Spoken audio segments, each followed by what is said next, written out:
mentioned Tammy Baldwin, the incumbent senator who's in a race against Eric Hovde, and I know you're a strong supporter of his. I am. Tell us why you are, and tell us too about what has happened to him since he jumped into politics.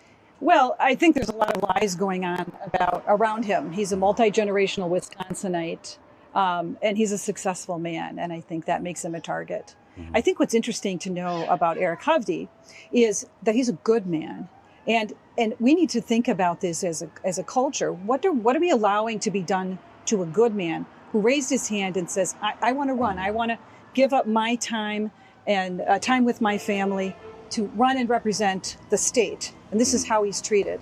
Yeah. So I object to that. He's a Christian man. He has created homes across the world to help sex trafficked and orphaned children.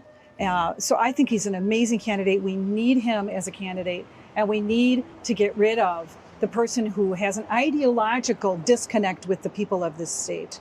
There is no question that Tammy Baldwin thinks she knows better, and she has an ideological activist stance. You know, there's advocacy or advocating, and then there's activism, which is what she's trying to do.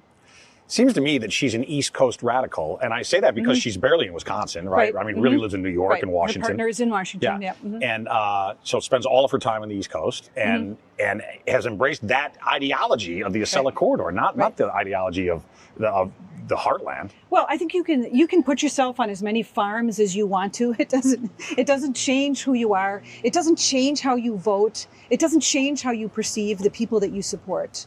Right? Her main objective is to pass the Equality Act. She just recently, in 2023, at the end of 2023, vowed this is going to be my goal for my next tenure in the Senate, and she'll have 6 years to do it. So we just need to think for a moment: is that really fit our value system? Right.